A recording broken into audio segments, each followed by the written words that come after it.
नील postman की किताब amusing ourselves to death का जो दिबाचा है वो बहुत ही इंटरेस्टिंग है। वो कहते हैं जॉर्ज ऑरवेल को बहुत ज़्यादा फिक्र थी कि अगले दौर में किताबें बैन कर दी जाएंगी, लेकिन हक्सले ये बात जान चुका था। मुझे उस दौर का डर है कि किताबों को बैन करने की, उन पर पाबंदी लगाने की भी ज़रूरत नहीं होगी, इसलिए कि कोई किताब को पढ़ना ही नहीं चाहेगा। हज़ारों, लाखों, करोड़ों किताबें हमारे इर्द गिर्द होंगी, लेकिन हम उसे पढ़ना नहीं चाहेंगे। कहते बेवकूफ़ थे ऑरवेल, वो ये जान ही नहीं पाए कि बैन क्यों करना। इनको इतना मसरूफ़ कर दो, इतना मशगूल कर दो, और सबसे बढ़ के इनको मालूमात का ऐसा धोखा दो कि ये मालूमात को इल्म समझें और किताबों से अपना राब्ता मुनक़ता कर लें। फिर उसी प्रीफेस में वो कहते हैं कि जॉर्ज ऑरवेल ये डर रहे थे कि इल्म इंसान से दूर कर दिया जाएगा, और हक्सले ने ये बात हमें बताई कि इंसान इल्म को अपने जहन के दरीचों में या अलमारी में फ़कत रखने को इल्म समझेगा कि चीज़ें पकड़ पकड़ के रख ली, मैंने 12 फिल्में देख ली, मुझे 18 किताबों के नाम आते हैं, मैंने 24 नई जगह, बस वो रखता जाएगा और उसको इल्म समझेगा। ऐसे ही फिर जॉर्ज ऑरवेल ने हमें एक और खौफ से बचाने की कोशिश की कि मुझे डर है कि लोगों तक सच नहीं बताया जाएगा, लेकिन हक्सले ने कहा मुझे उससे ज़्यादा बड़े दौर का डर है कि सच तो होगा लेकिन लोग उस सच से कोई राब्ता नहीं रखना चाहेंगे। सच मारा मारा फिर रहा होगा, मगर लोगों का उस सच के बारे में बिल्कुल इंडिफरेंट हो जाएंगे।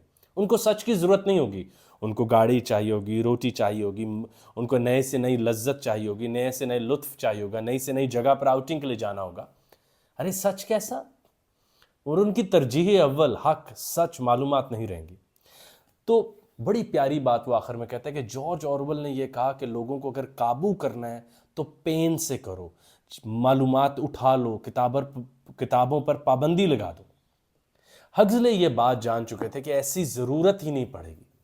इनको इतना मसरूफ़ कर दो, इतना हंसाओ, इतने कहके लगवाओ, इतना लुत्फ़ दे दो कि इनको याद ही ना रहे कि कोई किताबें भी हैं जो पढ़नी है, कोई हक भी है जिससे जुड़ना है, कोई मालूमात असल भी हैं जिनको हासिल करना है।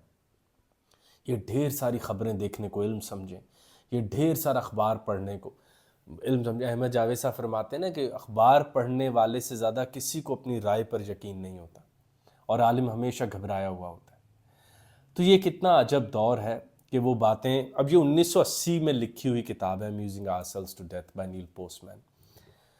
1980 में लिखी किताब है, और जब टीवी आया तो नील पोस्टमैन ने ये बातें की थी। आप खौफ खाइए कि हम ये सब अपनी आंखों के आगे होते देख रहे हैं। हमारे बच्चे स्कूल जाते हैं, वो शाम में आके हर बर्गर और खिलौना और एक नई टॉय शॉप या एक नए किसी फन प्लेस पर जाने का कहते हैं। वो हमसे ये नहीं कहते कि मेरे लिए किताब ख़रीदें। It's happening. बेशबहा आवाज़ आती है, अल्लाह अकबर, अल्लाह अकबर, आओ फलाह की तरफ, या बेहतरीन लोग आपके सामने हकीकत, सच पर बात कर रहे होंगे, लेकिन हम महजूज होना चाहते हैं कॉन्स्पिरेसी थ्योरीज से, ब्लैक होल्स की सूडो बातों से, और हम उनके ऊपर जहन धुनना चाहते हैं, जैसे बस हैरत के अंदर एक मज़े की, हमें बस एक वहम हो जाए कि हमने कोई बहुत बड़ी बात हासिल कर ली, हालांकि वो बेहतर जहालत के लिए भी क्वालिफाई नहीं करती वो बातें जिनको हम अपना कान और जहन अब उधार दे चुके हैं।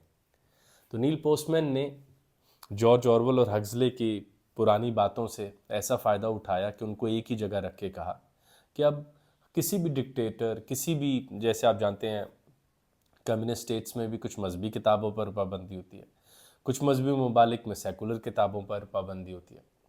तो वो कहते हैं हक्सले ने ठीक कहा था, किसी किताब पर पाबंदी लगाने की ज़रूरत ही नहीं।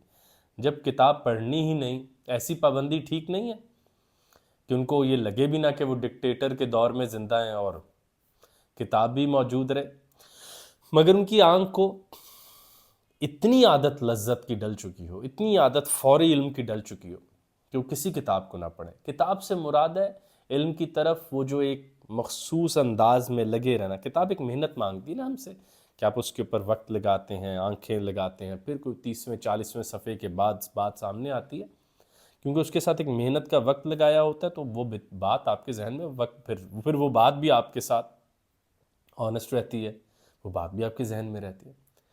और ये स्क्रीन पर देखा हुआ सच आप जानते हैं कि उसको फिर हम कितनी तवज्जो देते हैं, क्योंकि हमने पहले भी नील पोस्टमैन की एक वीडियो देखी कि स्क्रीन हमारे जहन को भी स्क्रीन बनाना चाहती है, किताब हमारे जहन को भी किताब बनाना चाहती है। کتاب ہمارے ذہن کو ڈھیروں الفاظ، ڈھیروں وہ جو لکھے ہوئے الفاظ کا فونٹس اور سنٹیکس بھی دیتی، آواز بھی دیتی، اور اب ہم ایسے زومبیز کی طرح ٹک ٹکی بیٹھے اسکرین دیکھ رہے ہوتے ہیں، اور کسی بڑی بات جہاں پر وہ بات مشکل ہوگی سوائپ آگے کیجئے، کس کے پاس اتنا وقت؟ اور زندگی کا مقصد واقعی ایپیکیورین ہیڈنسٹک کر دیا، بس بھائی مخصوص لذت لوگ نکلو آگے۔ احمد جاوید صاحب کی باتیں ہم جو اس چینل پہ کور کرتے بھی رہتے ہیں کہ بھائی جلدی سے مزہ دے دو اور جلدی سے بات سمجھا دو، مجھے آگے جا کے اگلا منظر دیکھنا ہے۔ تو ایک سرکس چل رہی ہے، وہ بھی اسی نے بڑی پیاری بات کی تھی نیل پوسٹ مین نے، کہ سرکس پہلے باہر میدان میں لگتی تھی، اب گھر گھر لے آئے ہیں، گھر گھر رات کو سرکس لگتی ہے، ہاتھی آ گیا اور وہ بندر بھاگ کے ادھر چڑھ گیا اور شیر کا اب تماشے کا وقت ہے، اور یہی خبروں میں نہیں ہوتا، یہی سب ہم شام میں ڈراموں میں نہیں دیکھ رہے ہوتے۔ اس حقیقت سے کچھ لینا دینا نہیں، بس بیٹھ کے آپ نے تالیاں بجانی اور بس پھر رات کو نیند سونی ہے، کسی قسم کی آپ پر ذمہ داری اسکرین نہیں ڈالے گی۔